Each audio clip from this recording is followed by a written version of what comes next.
Agora vamos começar a analisar aparentes inconsistências, para a gente ver como a obra, às vezes numa leitura apressada, a gente acha que tem um problema, e quando a gente mergulha um pouco mais, a gente vai descobrindo que não tem. Então vamos aí para a questão 21, quem quiser o livro aí, ou o celular, quiser acompanhar, o item 21 de O Livro dos Espíritos.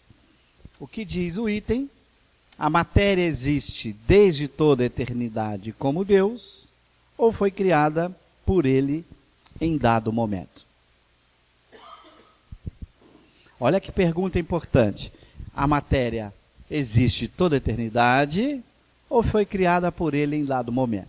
Se você olha a questão número 1, Deus é a causa primeira de todas as coisas, você poderia rapidamente dizer o quê? Bom, se Ele é a causa primeira de todas as coisas, então a matéria foi criada por Ele em dado momento. Você poderia rapidamente querer dar essa resposta, para ficar coerente com a pergunta número 1.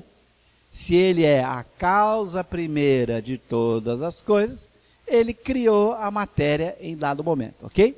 Essa seria a sua primeira tentativa de manter a consistência entre o que foi dito na pergunta número 1 e na pergunta 21, ok? Mas muito cuidado, porque esse é um problema muito difícil, muito difícil. Os filósofos já haviam discutido isso. Imagina que você dissesse assim, ó, Deus criou a matéria em dado momento. Ou seja, lá atrás, há não sei quantos quinquilhões de anos atrás, Deus criou a matéria. Como Deus é eterno, daquela data em que Ele criou a matéria para trás, você teria quanto tempo? Uma eternidade, o infinito. Aí você teria que perguntar, o que Ele fez antes de criar a matéria? Ele ficou um tempo inteiro parado, à toa, infinitamente à toa. De repente Ele resolveu criar a matéria para dali nascer tudo mais. Bom, Deus então ficou uma eternidade à toa antes de criar a matéria? Já que a matéria dá origem a tudo que existe.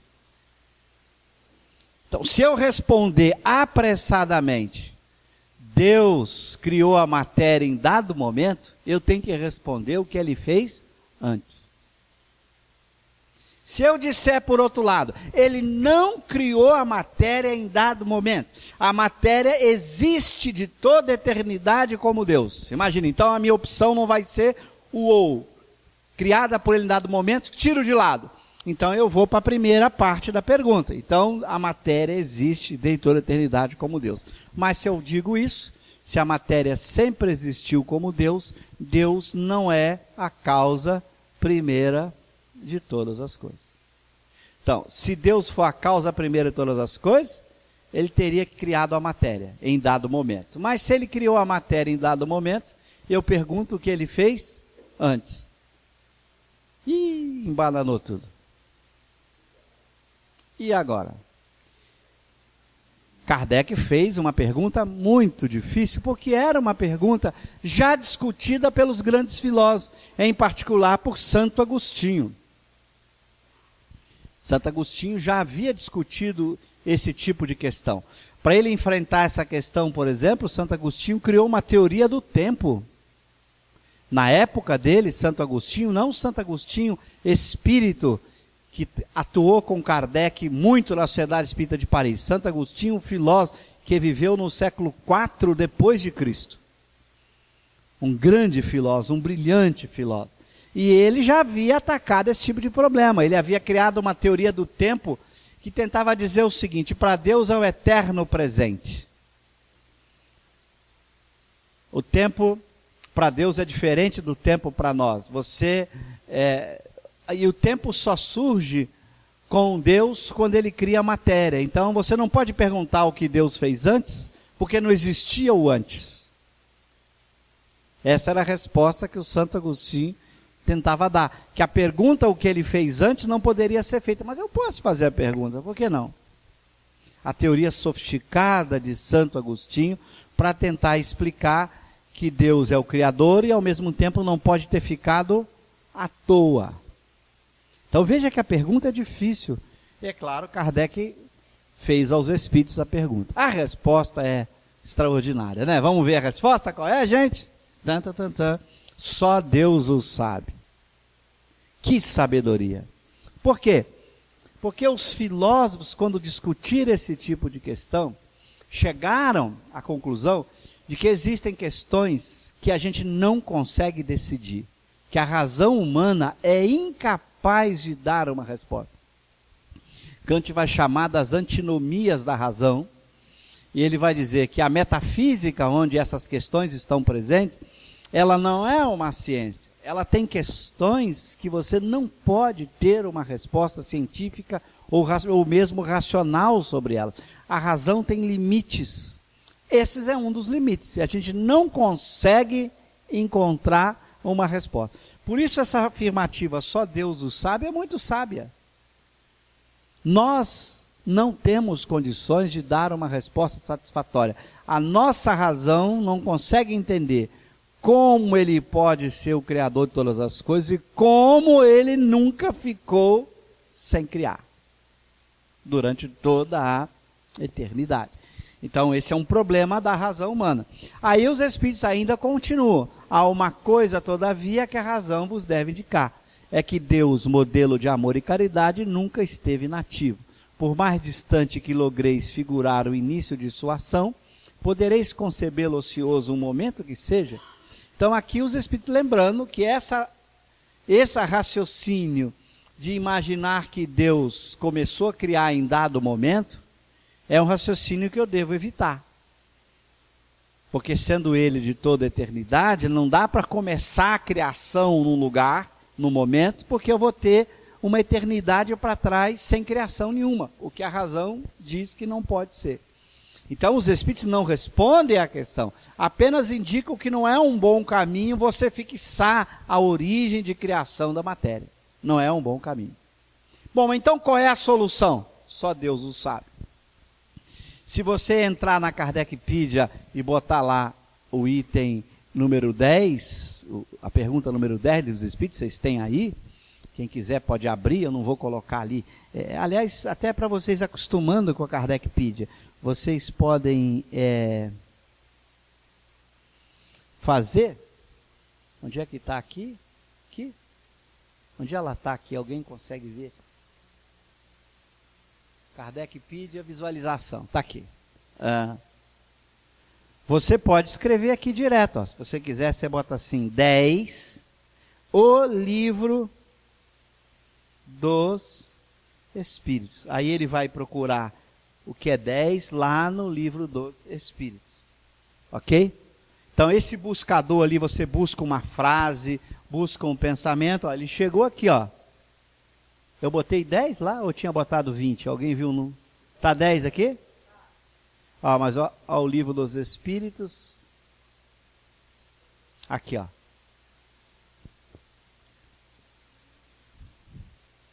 Então, se eu for aqui na pergunta número 10, pode o homem compreender a natureza íntima de Deus?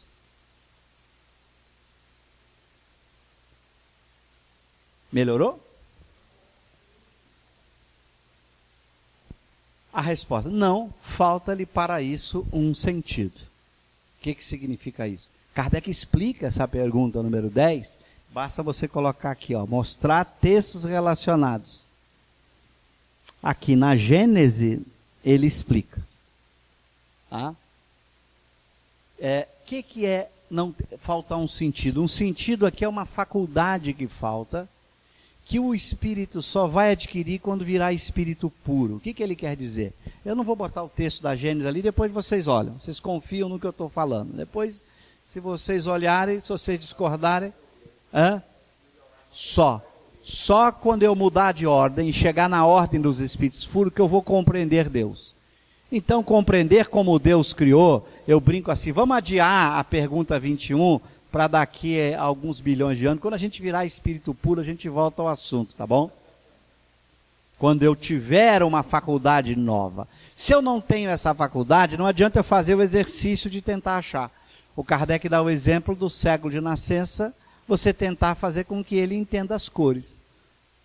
os outros sentidos que ele possui, o fato, o olfato, o tato, a audição, não vai substituir a visão. Então você não adianta que ele não vai entender as coisas, que é uma faculdade que falta. Falta para a gente uma faculdade que a gente nem pode dizer qual que falta, porque se eu soubesse qual que falta, ela já não faltaria. Eu nem sei o que vai acontecer quando a gente virar espírito puro. Lá, a gente vai poder responder essa pergunta, ok? Mas o problema não está aí. Eu vou agora falar com vocês o seguinte. Vocês agora vão ser espertos. Vocês não vão olhar o livro, tá bom? Vocês não vão olhar o livro dos Espíritos aí. Agora nós vamos brincar com vocês assim, ó. Olha a pergunta 37. O universo foi criado ou existe toda a eternidade como Deus? Não é igualzinho a 21? Com a seguinte troca. Eu troquei matéria por universo, ok? O que vocês responderiam? O universo foi criado ou existe toda a eternidade como Deus? Espera aí, mas na 21 foi dito o quê?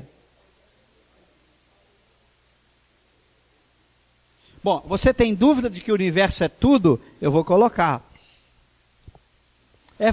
O universo está aqui, ó. É fora de dúvida que ele não pode ter se feito a si mesmo. E se existisse como Deus totalidade, não seria obra de Deus. Diz-nos a razão, não ser possível que o universo se tenha feito a si mesmo. E que não podendo também ser obra do acaso, há de ser obra de Deus. Então o que está dizendo aqui? Que Deus fez o universo. Mas lá com a matéria ele disse o quê? Ué, mas o universo também não é tudo? É universo. Aliás, vale a pena, nessa pergunta 37, Kardec explica o que é o universo. Quer ver? É que eu acabei achando que eu tinha deixado aqui o slide, mas eu vou botar aqui a pergunta 37. Ó, posso procurar por aqui também, causas primeiras, ó, da criação, ó. Vamos abrir aqui a pergunta 37. Aí, o que é o universo? Ó, o universo abrange a infinidade dos mundos que vemos e do que não vemos. Todos os seres animados e inanimados, todos os astros que se movem no espaço, assim como os fluidos que o enchem. O universo é tudo. Ok? Faltou alguma coisa aí? Tudo. Bom, mas se eu pergunto se Deus fez o universo ou ele existe toda a eternidade, por que a resposta não foi mais só Deus o sabe? Por que nessa 37 ele diz o quê? Que o universo foi criado por Deus. E que a razão nos diz que foi criado por Deus. Por que a razão lá não nos disse que a matéria foi criada por Deus? Não parece uma contradição?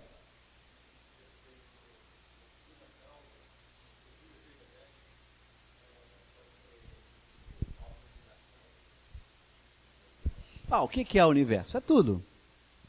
Eu vou fazer o desafio. Vocês vão perguntar para mim, ok?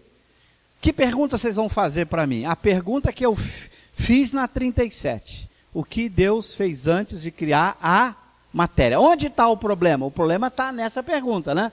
Se eu respondo que o universo foi criado por Deus, que pergunta vocês têm que fazer? O que Deus fez antes de criar o universo? Então vocês vão fazer essa pergunta, não é? Porque é a pergunta que deu problema lá, não é? Então façam para mim, vai. Façam a pergunta. Façam a pergunta para mim.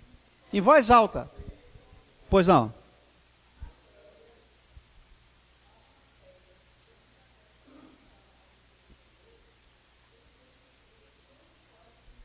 Mas está aqui. Mas está aqui, ó. Os fluidos que o enchem estão dentro do universo.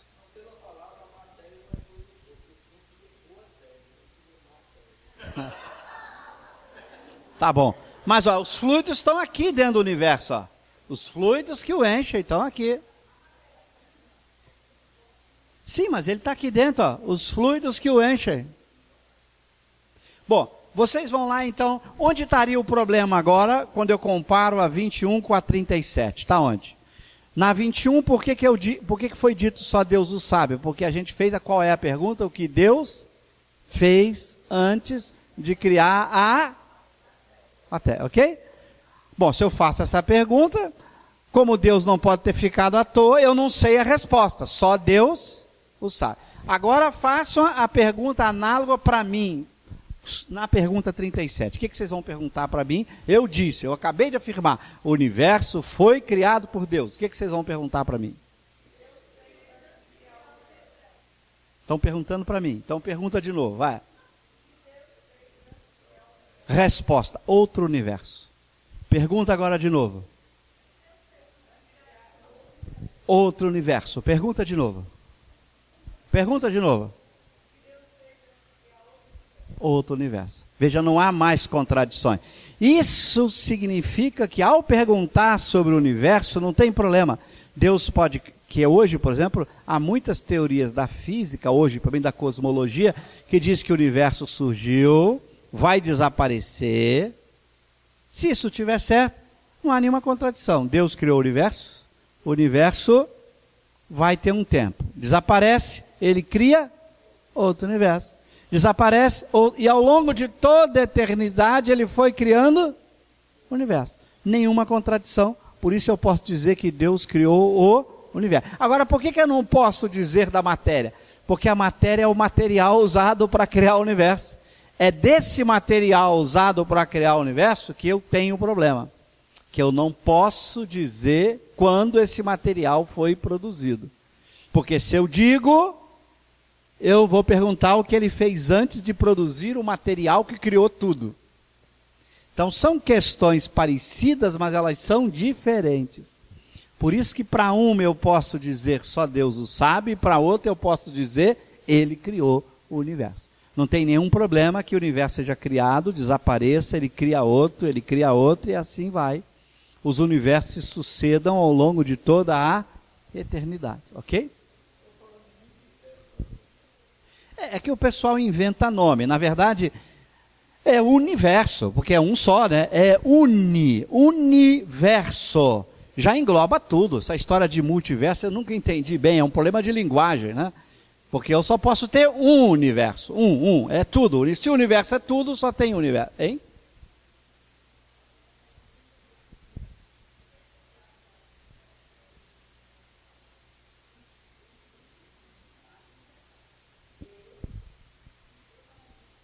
Isso.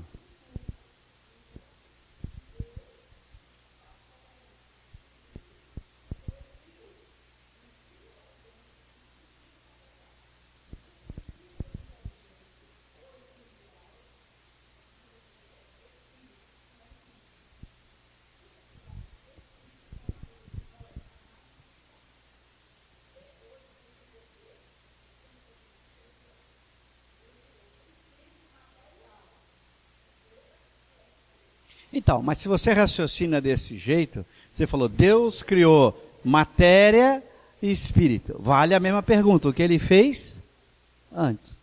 Então, o problema todo é que você quer, se você situar a criação no tempo, você tem uma contradição. Por isso que Kardec botou os dois elementos gerais do universo. Deus é a causa primeira, os outros dois, espírito e matéria. No meu livro, Espírito e Matéria, eu explico bem esses dois elementos. O que você não pode é apressadamente querer dizer como espírito e matéria surgiu, que Deus o criou em determinado momento do tempo. Calma, aí já é uma afirmativa que a gente não sabe, a razão nossa não dá conta de explicar, porque se antes disso não tinha nada, se ele começou a criar em dado momento, ele ficou uma eternidade sem fazer nada. Então você não pode. Então você pode dizer, matéria e espírito são dois elementos gerais do universo, Deus a causa de tudo. Agora, não tente dizer como é que surgiu espírito e matéria. Se você disser, foi criado em dado momento, é um problemão. Então como é que você responde? Deus sabe.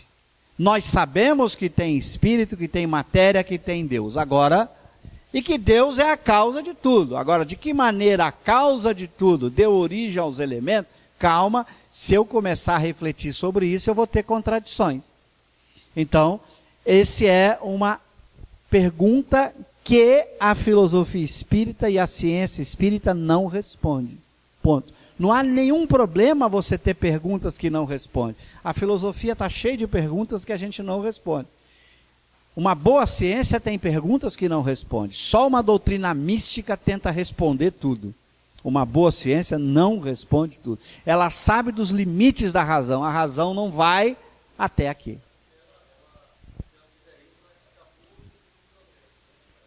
Não, se ela faz isso, ela vai fazer uma especulação sem base e ela pode amanhã ter que voltar atrás.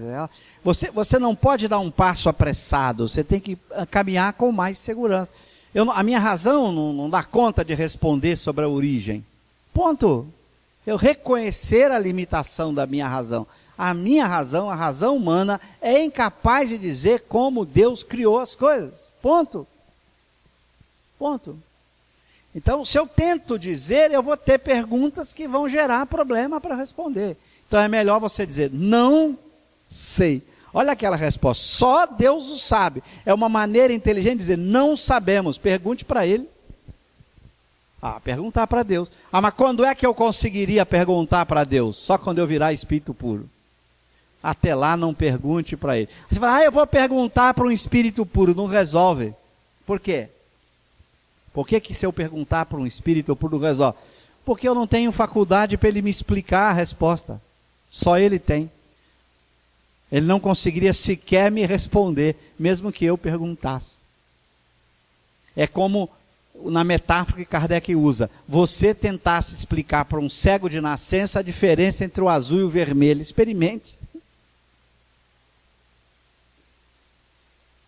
Então, é um limite natural ao pensamento que os filósofos, Kant foi especialista em mostrar que a razão humana tem problemas que ela não resolve. Ponto, é simples. O silêncio vira sabedoria. Nessa hora, cala a boca, não seja tagarela, porque o tagarela vai falar bobagem. Diga só assim, não sei. Coisa linda, né? Não sei.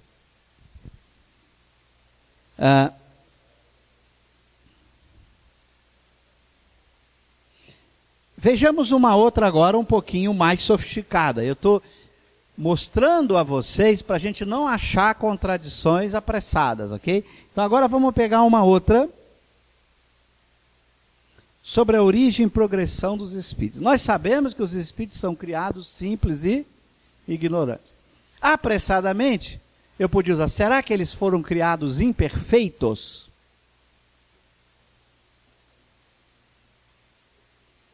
Será que os espíritos foram criados imperfeitos? Eu posso tentar me ajudar com o dicionário. Há dois sentidos fundamentais da palavra imperfeito. O sentido filosófico, que o dicionário também apresenta. O que é algo imperfeito? Algo que tem falta alguma coisa, ou que tem um defeito. Assim, se você vê uma estátua com um dedo quebrado, você fala que aquela estátua está imperfeita, que está faltando o pedaço daquele dedo. Ou tem um defeito qualquer.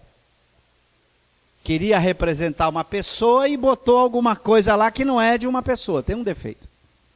Então, será que Deus criou os espíritos imperfeitos? Imperfeito no sentido do dicionário faz sentido? Deus ter criado o espírito com alguma falta ou com algum defeito? Hein? Faz sim? Alguém disse faz sim aí. Faz sim ou faz não? Deus nos criou com algum defeito ou falta? Então, pelo dicionário, é isso que eu estou... Deus criou, pelo dicionário, a gente imperfeito?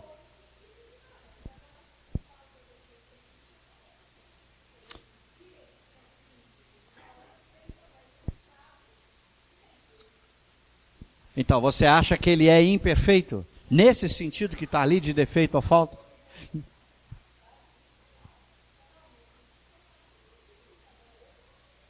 Não, tudo bem. A minha pergunta foi, Deus criou o espírito imperfeito?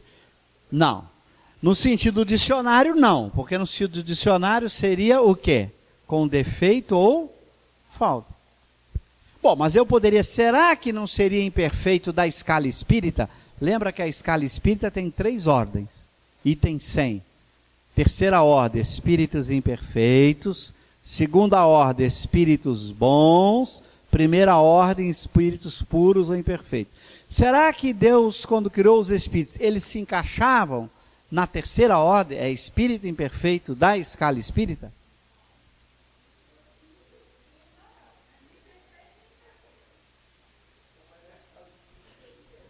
Nós vimos que o imperfeito do dicionário não é. Agora esqueça, eu não estou perguntando mais se é imperfeito dicionário, eu estou no item 2. Será que é imperfeito da escala espírita? Vamos. Então, na escala espírita tem 3 ordens. Vou lembrando, os espíritos imperfeitos é o último nível da escala. É o nível mais baixo. Espírito imperfeito. Segunda ordem, espírito bom. Primeira ordem, espírito puro. Não se preocupe que eu vou botar a escala espírita aqui, ó. Tá? A escala espírita é da segunda coluna para lá. A escala espírita é assim, ó. Terceira ordem lá embaixo, espíritos imperfeitos. Segunda ordem, espíritos bons. Primeira ordem, espíritos puros ou perfeitos. Essa é a escala espírita. A escala ternária, 3O. Há uma outra escala, que Kardec não chama escala espírita, não destaca, mas ele usa. É o que a gente chama uma escala por uso. Ele não explicita, mas ele usa. Ele usa, às vezes, a expressão espíritos inferiores, e às vezes ele usa espíritos elevados ou superiores. É o que eu chamo uma escala binária. Às vezes ele classifica os espíritos, em várias perguntas do livro dos espíritos, em vários textos na revista espírita, ele classifica os espíritos inferiores e elevados, ou superiores e inferiores. Aí eu boto os dois juntos para mostrar o que significa na escala espírita. Os inferiores são idênticos aos imperfeitos da escala, e os elevados ou superiores são os bons ou os puros. Ok? Bom, depois eu explico por que é importante saber disso aqui. Se você não souber isso, você vê contradição. Por exemplo, se você pegar na Gênesis, eu vou fazer aqui a palestra com detalhe, por isso que não vou aprofundar muito, lá no evento, fazer propaganda também no evento da Paraíba o ano que vem. Uma das palestras que eu vou fazer é sobre a natureza de Jesus, que é um item da Gênesis. Lá Kardec diz assim, Jesus é um espírito elevado ou superior. E no mesma mensagem mais embaixo ele diz assim, Jesus é um espírito puro. Uma vez uma pessoa me mandou um e-mail bravo porque eu falei que Jesus era espírito puro, e essa pessoa questionou duramente. Jesus é um espírito elevado, e me mandou o texto da Gênesis em que Kardec diz que Jesus era um espírito elevado. Só que se a pessoa tivesse lido com mais calma a mensagem inteira, ela ia ver que lá embaixo na mensagem Kardec também diz assim, Jesus é um espírito puro. Na mesma mensagem. Está tendo contradição? Não, porque os elevados são o quê? Os bons ou os puros. O que é puro é elevado. O que é elevado pode não ser puro, pode ser bom. Então não há nenhuma contradição de dizer Jesus é um espírito elevado, Jesus é um espírito puro. Nenhuma contradição. Como não há nenhuma contradição em dizer fulano é um espírito elevado, fulano é um espírito bom. Porque os elevados podem ser tanto os bons quanto os puros. Então é muito importante saber essa classificação que Kardec usa. Por exemplo, se vocês querem um exemplo onde ele usa essa expressão, vocês podem abrir aí, por exemplo, para citar vários números, a questão 228. Abram aí, por exemplo.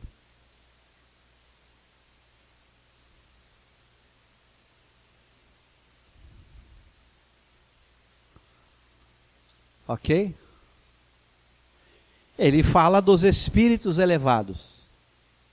Ok? Os espíritos conservam algumas das paixões humanas? Olha a resposta.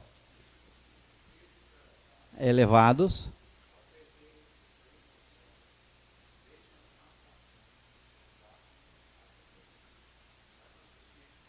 Está vendo? Eu sei. O que eu quero dizer? Nessa pergunta ele usa a nomenclatura elevado e inferior. Ele não está usando a nomenclatura da escala. Em muitas perguntas ele usa. O que a gente faz é relacionar os dois. O que é elevado? O que é inferior? É isso aí. Existem muitas perguntas em que Kardec deixa claro que os elevados são os bons ou os puros, e que os inferiores são os imperfeitos. Ele deixa isso em vários lugares. Embora ele não tenha escrito assim, escala binária. Isso aqui é uma escala binária. Aquilo ali é uma escala ternária. 3 grupos. Aqui tem 2. São as 2 classificações que Kardec dá aos espíritos. Uma ele faz sem destacar. Ele usa muitas vezes essa binária. E usa também a escala espírita ternária. E as 2 se correspondem desse jeito, ok? Bom, agora, voltando à pergunta, será que Deus criou os espíritos imperfeitos da escala espírita, já que imperfeito o dicionário não dá, porque ele não nasceu com defeito? Olha o imperfeito da escala espírita, o que está dizendo ali? Mas ele criou os espíritos imperfeitos da escala. Vamos ler o que é o imperfeito da escala. Olha lá.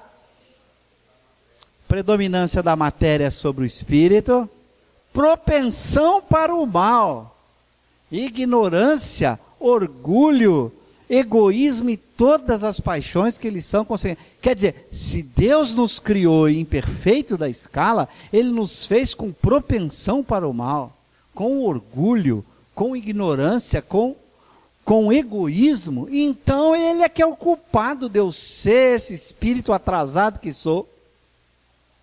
Porque se Ele me criou propenso para o mal, se Ele me criou com egoísmo, com orgulho, culpa é dele. Coisa boa, achar um culpado, né? A gente se livra da culpa sem esforço. Culpado é Deus.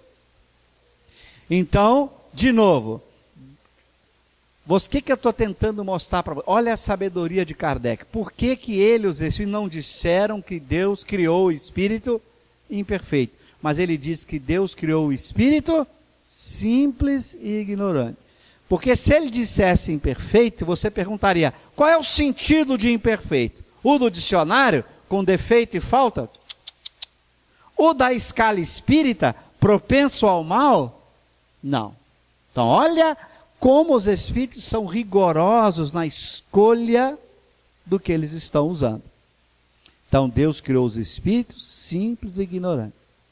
Não, nem imperfeito da escala espírita, nem imperfeito do sentido filosófico etimológico da palavra, aquilo que tem defeito ou que tem falta. Bom,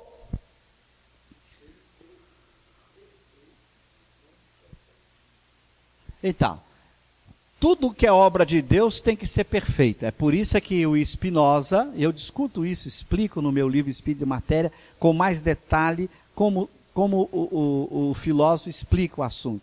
Por isso que o Spinoza tinha uma frase, que é um brilhante filósofo materialista, muito inteligente, contemporâneo a René Descartes, que viveu lá no século XVII. Ele tem uma frase extraordinária, que eu cito até no meu livro. Ele diz assim, por realidade e perfeição se entende a mesma coisa. Tudo que é real é perfeito.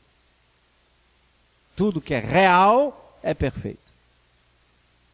Porque a realidade é obra de Deus. Nenhuma realidade tem defeito ou tem falta. Eu explico no meu livro, e Spinoza tem um argumento muito simples. Porque defeito ou falta é sempre relativo a uma pessoa. Por exemplo, suponha que eu mostrasse para vocês aqui uma estátua com um braço quebrado. Quebrou o braço da estátua. Ok? Aí pergunto para vocês assim, essa estátua tem defeito?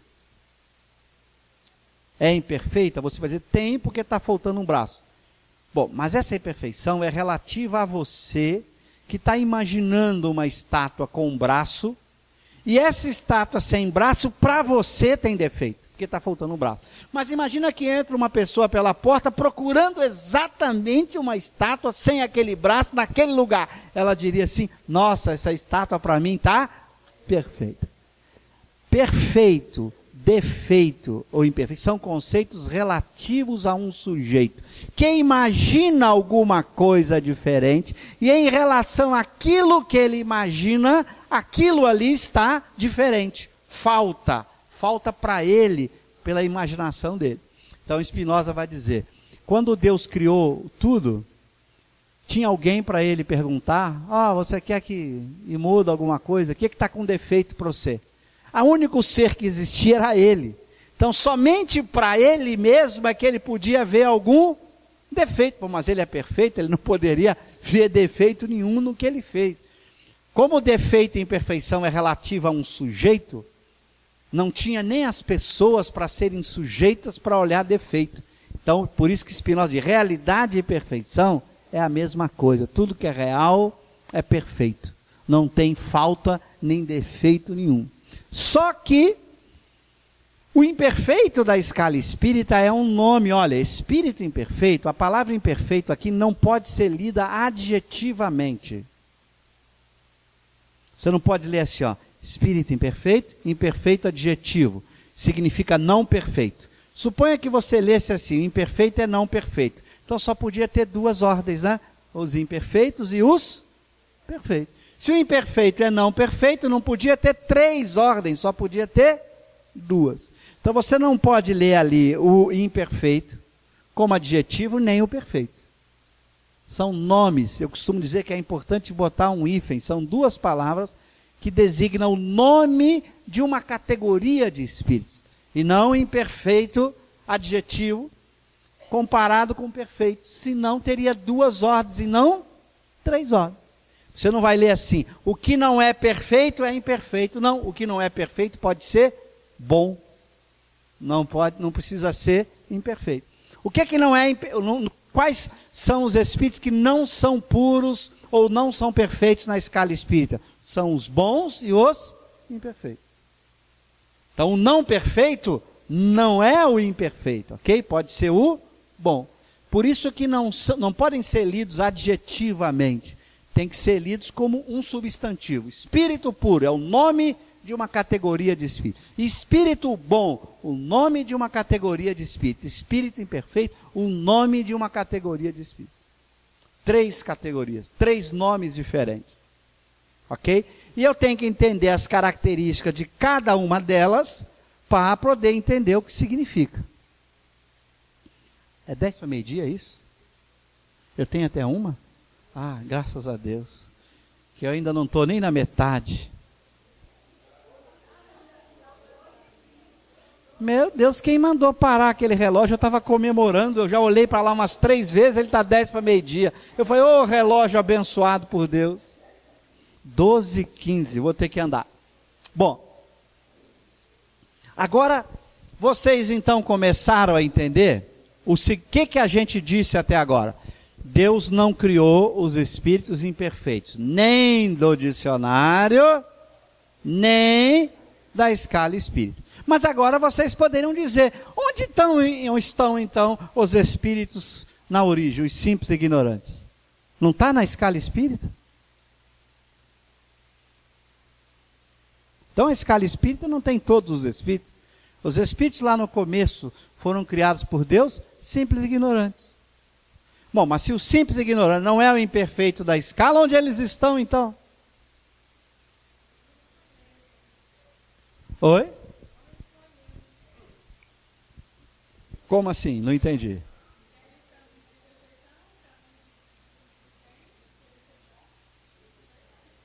Então, mas antes, quando ele é criado simples e ignorante, as suas primeiras existências como espírito, ele não é imperfeito da escala. Ok? Então, como é que é então? Essa é a questão. Vamos tentar aprofundar para responder. Como é que é então? Deus criou os espíritos simples e ignorantes. E como se deu o processo evolutivo deles? Primeiro, é importante pegar a frase inteira. Olha, os espíritos, uns foram criados bons e outros maus. Deus criou todos os espíritos simples e ignorantes.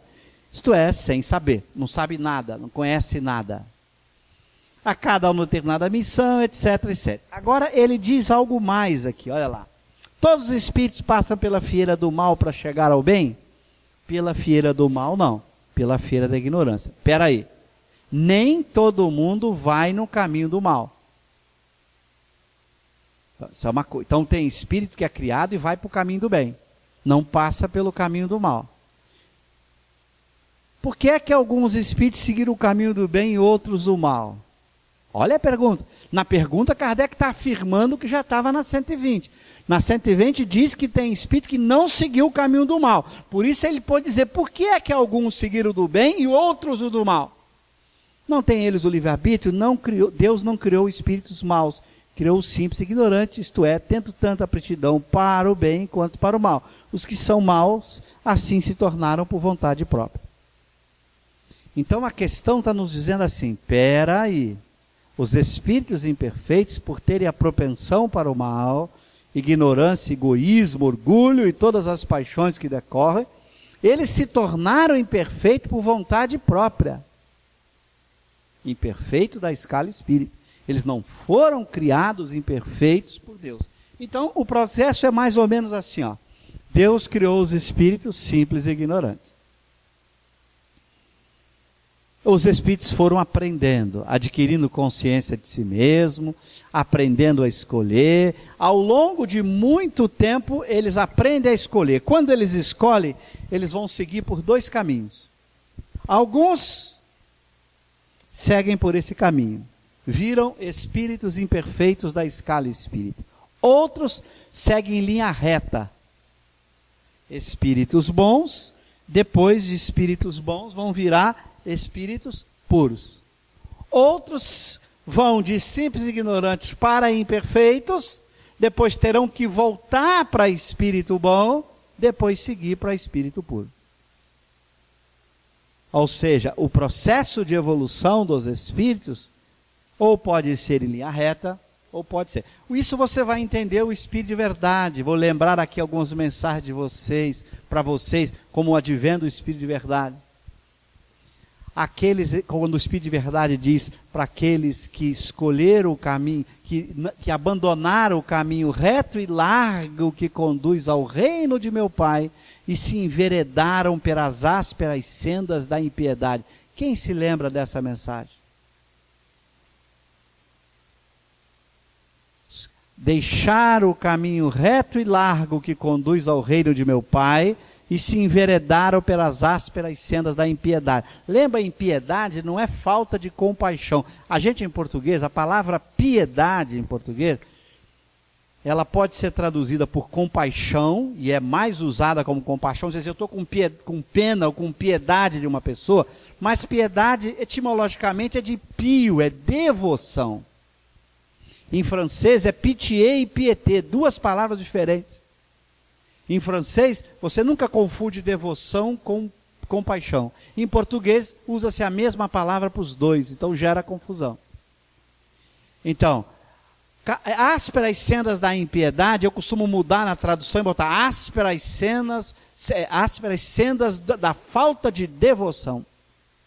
Quer dizer, você quando abandona o cumprimento da lei, devotar é cumprir a lei de Deus, ser devoto é seguir a lei de Deus, aquele que não é devoto é aquele que não segue a lei de Deus.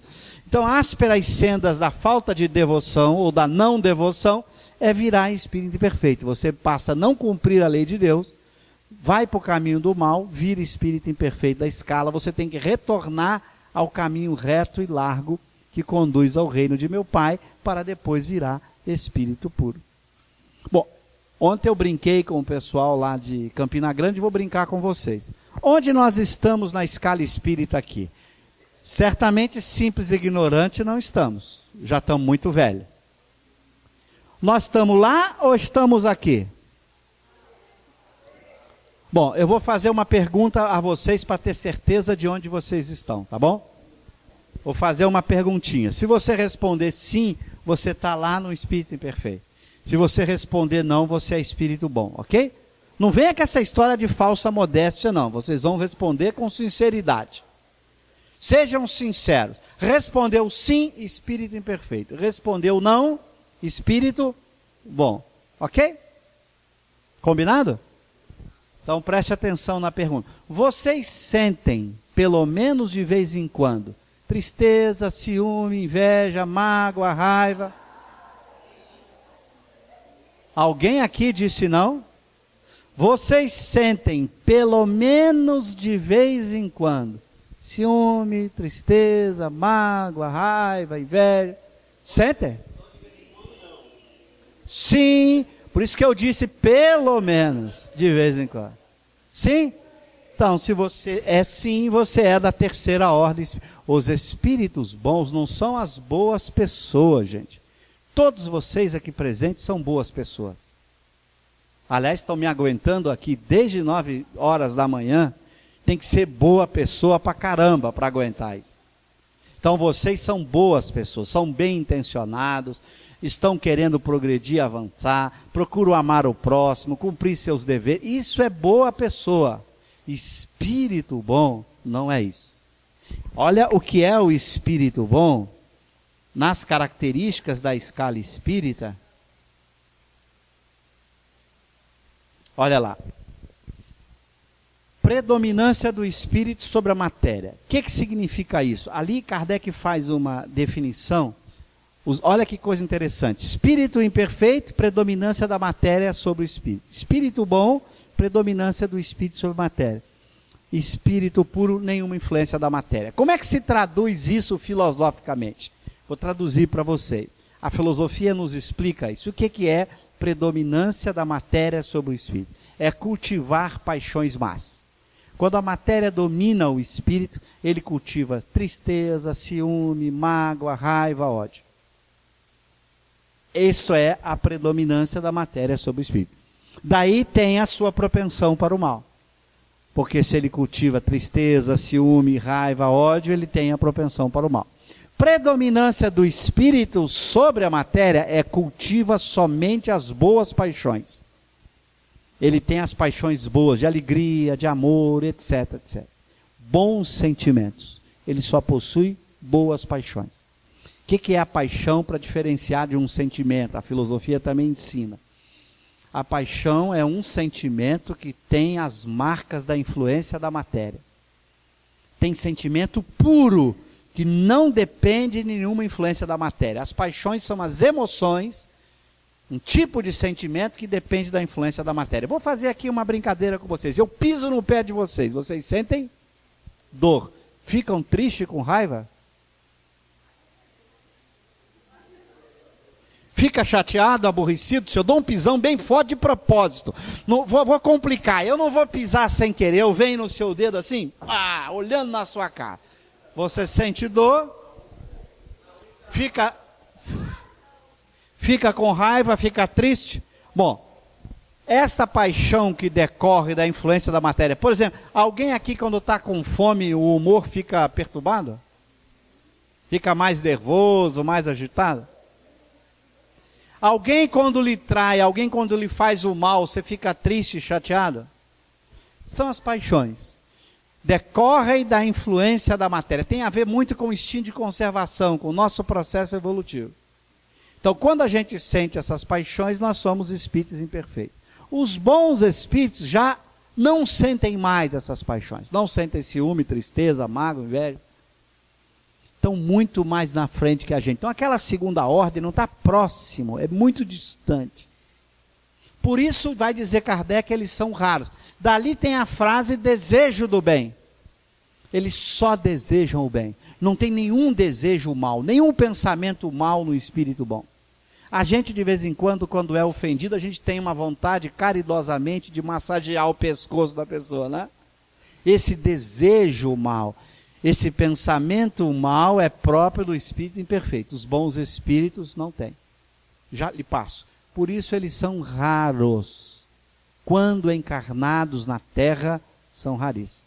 Se você duvidar da raridade, basta você sair procurando na sua casa, no seu vizinho, no seu trabalho. Quantas pessoas vocês conhecem que não sentem ciúme, inveja, mágoa, raiva, ódio, tristeza? Quantas vocês conhecem? Quantas? Eu até agora não conheci nenhuma. Vocês conhecem? Encarnado é muito raro. Eu brinco, é mais fácil acertar na loteria acumulada, na cena acumulada, do que achar um espírito bom encarnado. É raro. Desencarnado não é raro. Porque no item 495 de O Livro dos Espíritos, quando Kardec apresenta uma das leis naturais importantíssimas que a gente esquece, que é a lei do anjo guardião. É uma lei natural. A cada espírito, Deus designa um anjo guardião, que é um espírito de ordem superior ao protegido. Então, se eu estou na terceira ordem, eu tenho o meu anjo de guarda da segunda ordem. É um espírito bom. Todos nós, gente, sem exceção. Ah, mas eu sou um imperfeito da pior tipo, crápula, maldado. Não importa, ele está na terceira ordem, não tem uma quarta ordem. Ele está na terceira ordem, ele tem um anjo guardião que é da segunda ordem, um espírito muito elevado. É por isso que nunca diga assim, meu santo não se dá com um do outro. Seu santo se dá muito bem se for o anjo guarda, porque é um espírito bom. Um anjo guardião pode ser anjo guardião de mais do que um espírito. Mas ele é sempre da ordem superior ao protegido. Da ordem superior. Se é da terceira, está na segunda. Se é da segunda, está na primeira. E se está na primeira, não tem ninguém. Não tem uma ordem superior à primeira. A Kardec era da segunda ordem. Seu anjo guardião era da primeira. Por isso que o seu anjo guardião era o Espírito de Verdade ou Jesus. Quem é da segunda ordem tem um anjo guardião da primeira. Quem é da terceira, nós temos aí um anjo de guarda da segunda ordem, que já é muito evoluído.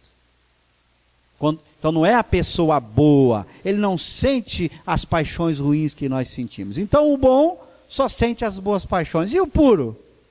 Nenhuma paixão. Nenhuma paixão. Por isso, quando Kardec vai explicar Jesus, ele não vai aceitar a tese de que Jesus teve paixão de Cristo. O espírito puro não sofre paixão nenhuma, nem as boas. Ah, então Jesus não tinha alegria, não tinha amor, paixão, não. A alegria e amor é de uma outra natureza. É chamada sentimento puro, que não é paixão. Não tem nenhuma marca ou influência da matéria. É algo que a gente ainda não consegue sentir, porque nós ainda, os nossos sentimentos ainda são paixões. Então eles estão num nível de sentimento muito distante de nós. Então Jesus não pode ter paixão. Há textos que descrevem Jesus amargurado, Jesus nervoso, Jesus triste. O que Kardec faz com esses textos? Recusa. Porque esses textos entram em contradição com a escala espírita. Se Jesus é um espírito puro, não tem nem as paixões boas que dirá as más. Jesus no templo com chicote, batendo nas pessoas, ficando com raiva. Jesus triste, Jesus amargurado. Para Kardec, como ele é um espírito puro, na escala espírita, ele não tem nem as paixões boas, que dirá as más. As más já não têm os espíritos bons.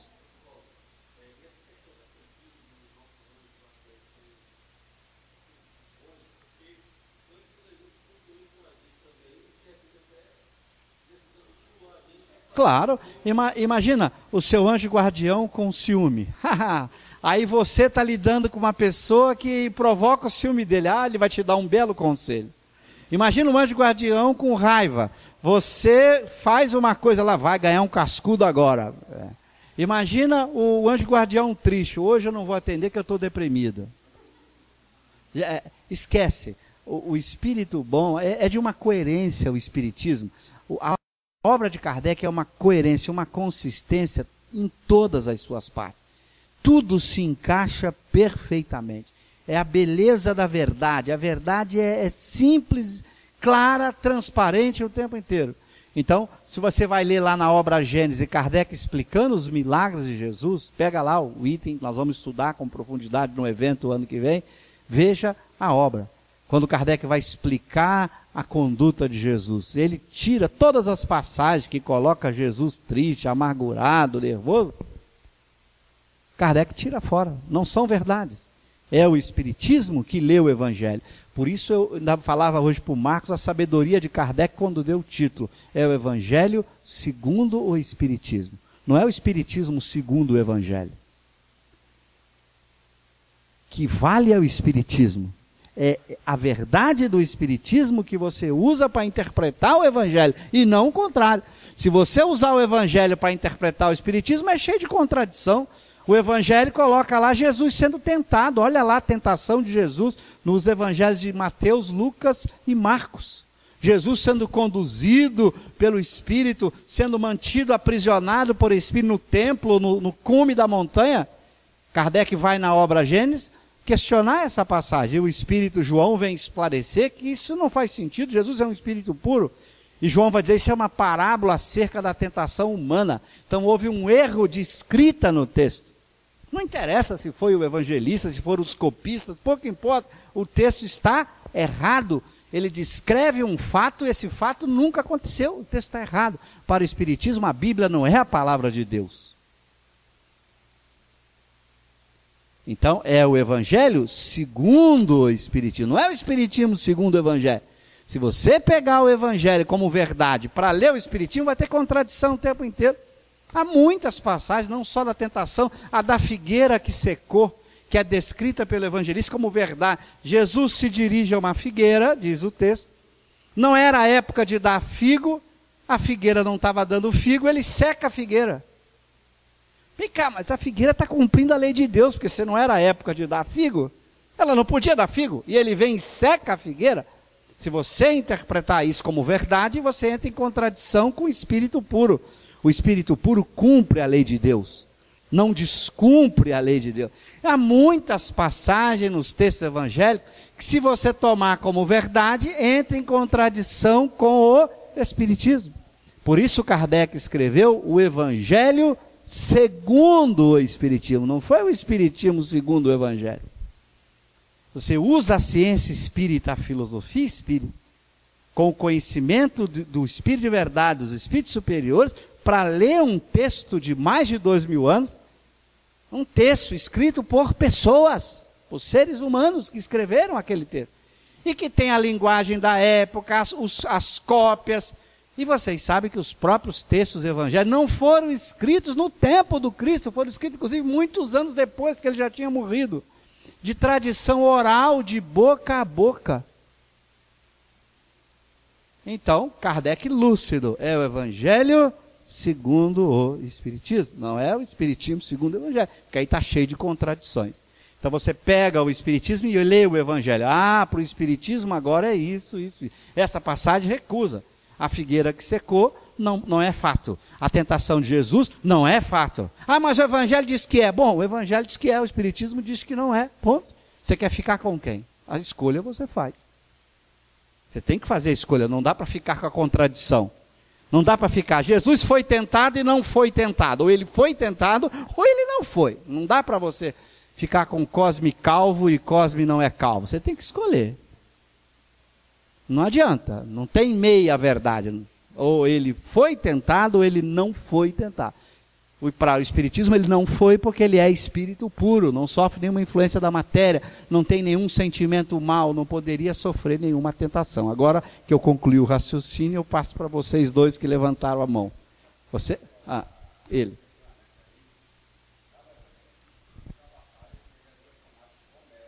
Aham. Sim, sim.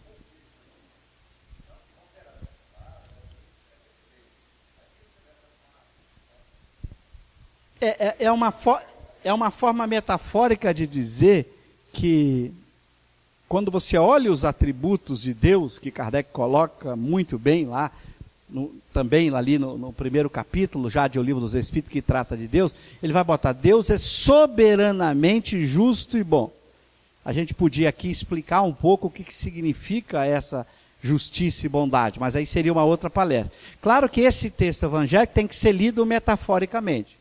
Não no sentido da bondade, virtude que Jesus tinha, porque Jesus e os espíritos bons têm bondade, bondade e virtude. A referência ali vai além da virtude. É uma ideia de uma concessão divina muito mais ampla do que o sentido de bondade que nós damos. A gente não pode ler, como estou te falando, você vai ter que ler o Evangelho segundo uma interpretação.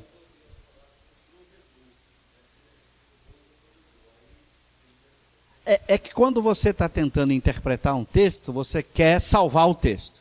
É assim. Quando você quer salvar o texto, você vai tentando encontrar uma forma de interpretá-lo de tal maneira a salvá-lo. Vou dar um exemplo, outro fica assim. Você às vezes tem pessoas que escrevem assim: Deus é amor. Ok? Ok? Suponha que eu diga para você: Deus é amor. A frase fora do contexto. Deus é amor. Bom, agora entrega isso para um filósofo. Ele vai perguntar assim: Deus é amor. O que é amor? Amor é um sentimento? Amor é um sentimento? Hã? Amor é um sentimento? É? Vem cá, mas então Deus é amor é falso, porque um sentimento é algo que alguém sente. Tá certo? Deus é um sentimento?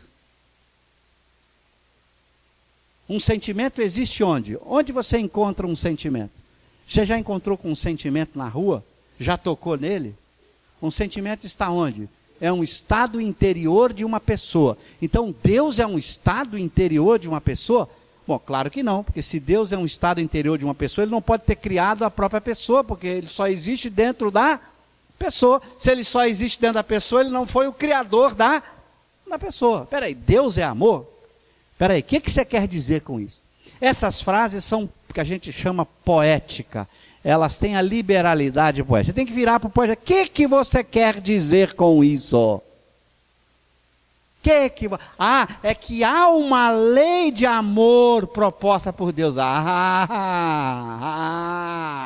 É que tem uma lei divina chamada lei de amor. É isso que você quer dizer? Deus nos ama. É isso que você quer dizer? Mas você disse, Deus é amor. Você não disse, Deus nos ama. Você não disse, há uma lei de amor entre as leis divinas. Você não disse isso. Você disse, Deus é amor. Então, são o que a gente chama liberdade, aqui nós temos um poeta, a liberalidade poética. Por isso, o que acontece numa ciência, numa filosofia? Você evita a poesia. Vai pegar o texto kardeciano, que é Deus para Kardec. Pergunta número 1, Deus é amor? Deus é a inteligência suprema, causa primária de todas as coisas. Quando você está num texto filosófico, científico, você tem que evitar as metáforas poéticas, porque toda metáfora poética pressupõe uma explicação. Você diz uma frase, você tem que dizer muitas outras para explicá-la. Aí eu tenho que dizer, Deus é amor, e mais 10 outras frases para explicar o que essa frase diz. Enquanto quando eu uso a linguagem científico-filosófica, basta a frase, eu não preciso escrever outra para explicá-la. Kardec não botou, Deus é a inteligência suprema, e mais 10 parágrafos para explicar essa frase. Então, a linguagem científico-filosófica é apropriada para a ciência e para a filosofia. A linguagem poética pode ser usada, mas ela tem que ser explicada. Não que eu estou dizendo que a pessoa que diz Deus é amor é ignorante, não é isso. Eu estou dizendo que ela está sendo poeta. Ela está usando uma frase poética que precisa ser explicada. Que fora de contexto, ela não diz nada, né? Se eu digo Deus é amor fora do contexto, o que quer dizer? Que Deus é um sentimento? Não é. Porque se ele fosse um sentimento, ele só existia dentro das pessoas. Fora das pessoas não teria Deus. Ele nem teria existido como causa primária, que ele não podia nem ter criado a pessoa, porque ele só existia dentro da pessoa, não pode ter criado ela. Então o que é Deus é amor? Deus é o quê? Aí eu tenho que pedir explicação. Isso vale para um montão de frases, a mesma coisa. Bom é o Pai que está no céu. Isso é poético, eu tenho que ter uma explicação. O que é isso? O que significa isso? Que Jesus não era bom? Claro que não. Se é bom no sentido de virtude da bondade, claro que ele era. Todo espírito bom tem a virtude da bondade, os puros também, todos eles têm a virtude da bondade, todos eles são bons. Então quando diz, bom é Pai, o que significa isso? É uma linguagem parabólica, metafórica, que tem que ter uma interpretação. E você vai interpretar, cada um faz sua proposta. É por isso que em cima, por exemplo, do Novo Testamento, quantas doutrinas religiosas cristãs surgiram. E quantas interpretações. Se você pega só a corrente protestante, quantas correntes dentro do protestantismo existem? Do catolicismo, quantas interpretações diferentes. Porque a linguagem metafórica eu posso dar uma interpretação, você dá outra interpretação. O que a gente faz? A gente pode apreciar a beleza de várias interpretações. Eu dou no meu livro Espírito e Matéria um exemplo de uma frase de Jesus extraordinária. Conhecereis a verdade e a verdade vos fará livres. Ok? Ou a verdade vos libertará. Olha quanta interpretação. Por exemplo, há alguns religiosos que interpretam assim, Jesus é a verdade. Quando ele diz, conhecer a verdade vos libertará, ele interpreta assim, se Jesus é a verdade, quem conhece a verdade estará livre do inferno, vai libertar do inferno. Então, para esse indivíduo, ele interpreta a frase assim, Jesus é a verdade, quem conhece Jesus se salva do inferno, está livre do inferno e vai para o céu. Então ele interpreta, conhecereis a verdade vos libertará, desse jeito. Um outro, eu discuto umas 3 ou 4 interpretações. Um outro vai interpretar assim, um pouco mais filosófico, ele vai dizer assim: a verdade, quem conhece a verdade, conhece coisas novas. Quem conhece coisas novas se liberta da ignorância. Então, conhecer a verdade é libertar-se da ignorância, porque a ignorância te aprisiona. O homem ignorante faz poucas escolhas, não sabe escolher, tem poucas alternativas, fica aprisionado ao que não sabe. E a sabedoria é sempre libertadora, é ela que te dá uma amplitude maior de escolhas, de ponto de vista. Então, quando Jesus diz, conhecei a verdade os libertará, significa que quem sabe mais, é mais livre da ignorância, está mais apto a agir com mais liberdade. Para dar um exemplo, antes de eu saber dominar a força da gravidade, eu não tinha liberdade de voar. Essa era uma liberdade que eu não tinha. Eu vou voar, não posso. Quando eu agora desenvolvi a física, aprendi a construir aparelhos que vençam a força da gravidade, eu adquiri a condição de voar. Agora eu sou livre para voar. Olha a verdade que me libertou. Eu não conhecia a lei divina, ao conhecer, eu pude me libertar de uma série de coisas. Eu aumentei a minha liberdade de ação. Olha que bonita a interpretação. Conhecer a verdade e a verdade vos libertará. Você pode dar uma outra interpretação filosófica ainda, que eu mostro no meu texto. Você pode encarar essa frase do ponto de vista agora da livre-arbítrio, que eu não vou explicar agora por conta do tempo, mas que eu explico no meu livro. É mais complexa ainda e mais profunda. Na verdade, uma leitura possível, que eu gosto muito, ela é assim: quando o indivíduo conhece a verdade, ele se liberta de si mesmo. É a libertar de si. Sair do seu estado e dar um salto além. A importância da verdade para fazer o indivíduo libertar-se de si mesmo. Então essa é uma outra interpretação. Está vendo como uma frase pode ser lida de várias formas? Todas bonitas, todas têm o seu significado. Ok? Não tem a interpretação verdadeira de uma parábola, de uma metáfora, de uma linguagem poética. Não existe a interpretação verdadeira. Existem N interpretações e você pode aprender com todas elas, né? Todas elas podem ter algum ensinamento importante para você. Está claro? Então, sempre que você tem uma frase poética, você tem muitas interpretações possíveis e muitas vezes todas elas são extremamente ricas e você aprende com todas elas, adquire algum conhecimento e não tem a interpretação verdadeira. Por isso que quando se faz ciência ou filosofia, se evita a linguagem poética. Por isso que a linguagem de Kardec não é por parábolas, a linguagem de Kardec não é por metáforas, porque ele está tentando fazer uma filosofia, e ele vai dizer na Revista Espírita: me esforço para fazer com que das minhas obras não decorra nenhum cisma. Ele vai dizer na Revista Espírita o esforço dele para explicar o mais claro possível, porque ele não queria que criassem espiritismos diferentes por interpretações diferentes da obra dele. A preocupação dele em ter uma interpretação mais comum possível, a única, para que o espiritismo não tivesse cismas, divisões por conta de interpretações diferentes. Então ele usa uma linguagem clara, como eu disse no começo, profunda, simples, poucas metáforas.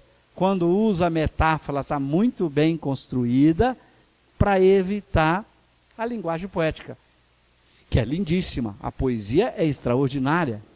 A gente precisa da poesia, mas a poesia tem um outro papel. É o lado da arte, do sentimento, não é a arte da razão, da lógica. Ela tem um outro papel, outro objetivo. Lembrando que eu disse, acho que foi ontem, eu não disse aqui, que o homem tem essas 3 dimensões fundamentais: a dimensão da razão, a dimensão do coração, do sentimento, que dá o belo, a dimensão da razão dá a verdade, a dimensão do coração dá o belo, e a dimensão do desejo ou da vontade que dá a ação, a bondade.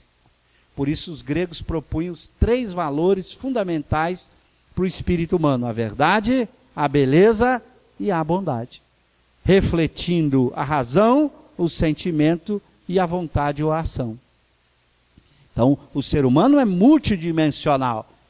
E a arte é uma dessas dimensões. Mas eu tenho que saber separar. O que é arte, o que é ciência, o que é ciência, o que é filosofia. Se eu faço a confusão, vai dizer Pascal, eu crio a confusão de ordem.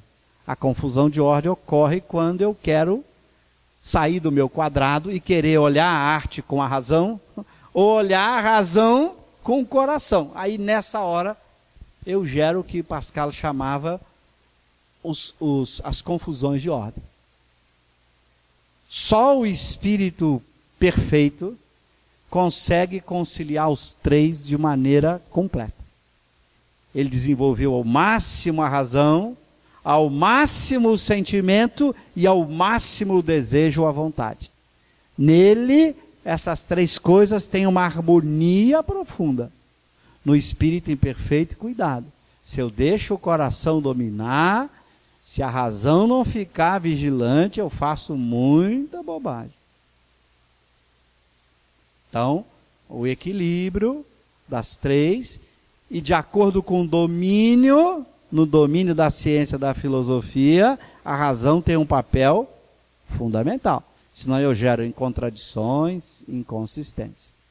E aí, eu começo a achar que a obra está errada. E que é um absurdo. E aí eu não vou descobrir que por trás dessa obra de Kardec, eu tenho os mais evoluídos espíritos que ali se manifestaram. Por isso a obra é rica, profunda e não tem essas contradições. Está claro? 10 minutos para a pergunta. Vamos lá.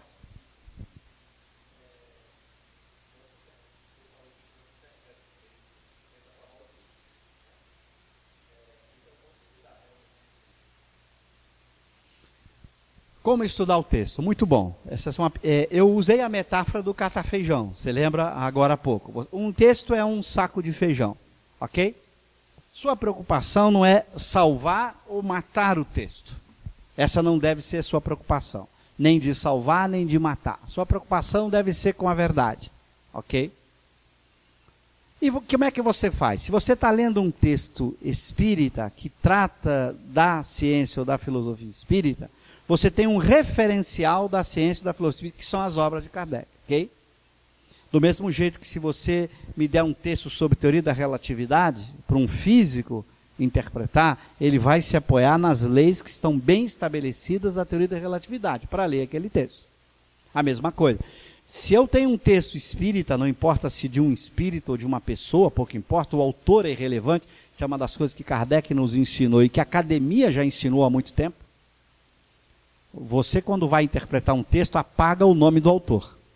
Autor é irrelevante. O que vale é o texto.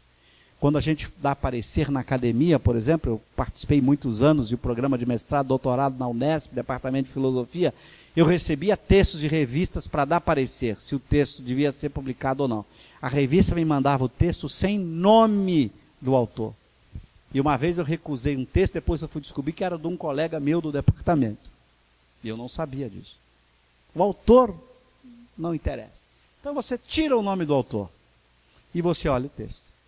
Você vai olhar em relação ao quê? É um texto de espiritismo? A minha referência é o que já está consolidado em Allan Kardec. Aí eu olho. Se eu, ao analisar, eu descubro que alguma coisa está entrando em choque, em contradição com aquilo já estabelecido, e eu tenho bons argumentos para isso, então esse é aquele feijãozinho bichado ou a pedrinha que você deixa de lado.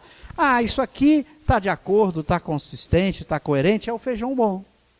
Então você come os feijões bons, e o bichado e a pedrinha você deixa de lado. Ah, mas pode ser que amanhã você descubra que aquele bichado não era bichado, foi um erro seu. Não está problema, você não jogou ele fora, você pega esse bichado e muda de lugar. Agora esse bichado virou feijão bom. Porque o que acontece às vezes você faz uma interpretação e acha que aquilo ali é um feijão bichado. E depois você descobre que o bichado estava na sua cabeça. Você é que interpretou mal. Então você repõe o feijão para o seu devido lugar. Você não desprezou, não jogou o texto fora, aproveitou o que é bom, deixou de lado aquilo. Ok? Agora, você vai fazer isso usando argumentos, discutindo, no uso da razão livre, sem nenhum problema. Como se faz quando se está preocupado com a verdade, sem personalismo, sem vaidade. Por isso que a academia foi muito lúcida nessa prática de tirar o nome. Não tem vaidade em discussão. Ninguém está preocupado em dizer se o fulano errou ou acertou. Não é a pessoa que está em jogo, são as ideias que estão em jogo. Kardec tem frases incríveis sobre isso. Eu digo no meu livro Espírito de Verdade uma frase que os filósofos dizem assim: com as pessoas, caridade; com o texto, rigor lógico. A pessoa não é o texto não é a pessoa. Com a pessoa, caridade. Não é porque eu vou criticar um texto de uma pessoa que eu vou atacá-lo enquanto pessoa, que eu vou denegrir a sua imagem, ou que eu vou faltar com a caridade. Faltar com a caridade, eu estaria violando uma lei do Espiritismo. Mas, por outro lado, diz Kardec, todo o texto exige exame com todo o rigor da lógica. E Erasto, numa mensagem belíssima no Livro dos Médiuns, vai dizer, é preferível recusar 10 verdades a aceitar uma única falsidade. Por que Erasto fala? Porque Erasto conhecia a lógica. Uma falsidade é uma contradição, basta uma para destruir tudo. Então é melhor você recusar o feijão. Para mim é bichado, deixa de lado. Ah, mas amanhã você descobre que o bichado é na sua cabeça. Não tem problema, você traz para cá. Mas se você botar o bichado, que agora lhe parece bichado aqui dentro, você destrói o sistema. Então é melhor deixar ele fora. Na dúvida, se diz, na dúvida, num texto deixa de lado. É diferente. Dúvida, recuse. Para aceitar tem que ser segurança. Para recusa, teve dúvida, recusa. Mas a recusa pode não ser absoluta. Amanhã você pode aceitar de novo. Mas na dúvida, recusa. Peca-se, diz Kardec, por excesso de rigor, não por falta de rigor. O pecado com o texto é pecado por falta de rigor. Por excesso de vigor não há pecado. Você garante que a verdade fica sempre protegida, ok?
Pois não. Deixa eu primeiro falar sobre tradução. Quer dizer, toda tradução tem falhas por definição de traduzir. Por definição. A gente diz em filosofia o que os italianos expressam numa frase que é aceita na academia como verdade. Tradutore, traditore. Tradutor, traidor. Não é porque a pessoa quer, não.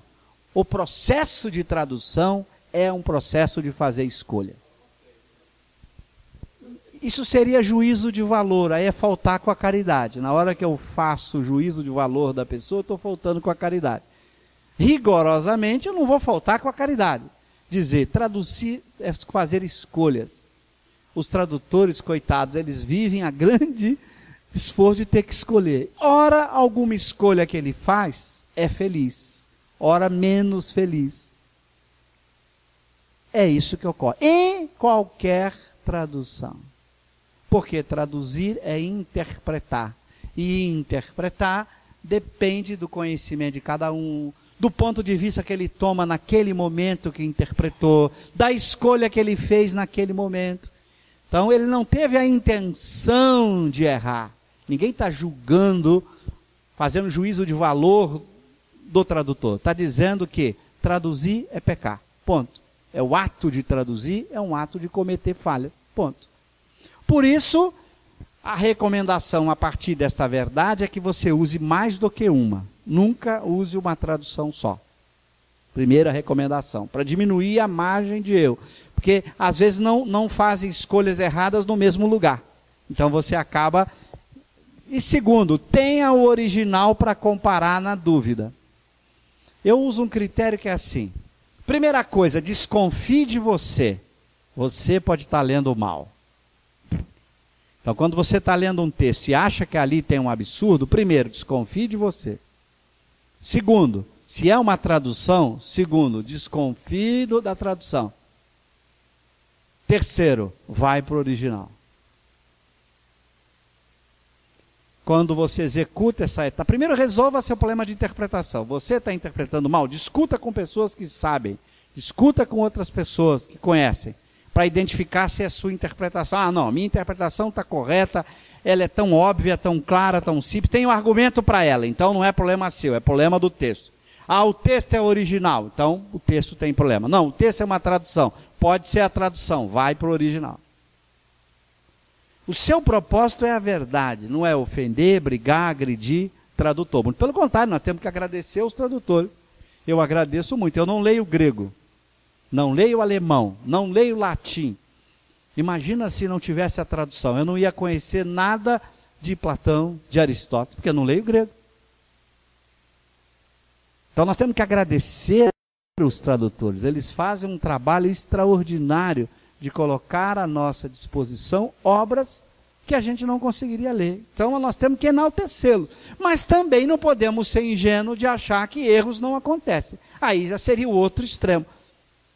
Você deve agradecê-los, mas não existe tradução perfeita. Não é porque o tradutor é imperfeito, não. É que não existe tradução perfeita. Não é um problema do tradutor, é um problema da tradução. Traduzir é dar o ponto de vista do tradutor.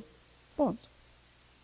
Então, você não está julgando, fazendo julgamento de valor, se ele foi honesto ou desonesto, se ele não é isso. Se trata de tradução, não se trata de tradutor. Tradutor, respeito, caridade para com ele, como caridade para com todos. Com as pessoas, caridade. Com os textos, o rigor da lógica, porque a sua preocupação é com a verdade.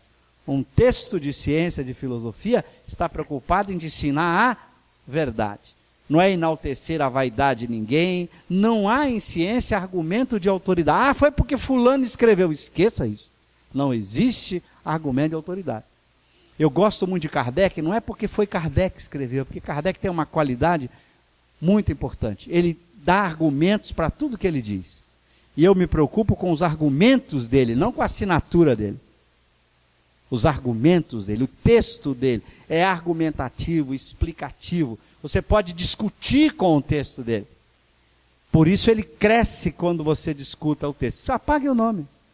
Olha, se você olha na Revista Espírita, eu citei algumas mensagens de espíritos incríveis. E Kardec discute com o texto, acha erro. Corrige. Pronto. Aí o espírito, Vicente de Paulo, ia ficar ofendido, porque Kardec alterou. Muito pelo contrário, ele ficou muito feliz, porque o problema de filtragem mediúnica foi resolvido por Kardec. E o objetivo dele era a verdade, não era a vaidade. Eu escrevi. Espíritos bons não têm sentimentos ruins, não têm vaidade, não têm inveja, não têm orgulho. Não estão preocupados em dizer, eu sei a verdade. Eles estão preocupados com a verdade, venha de onde vier. Tem o autor que tiver.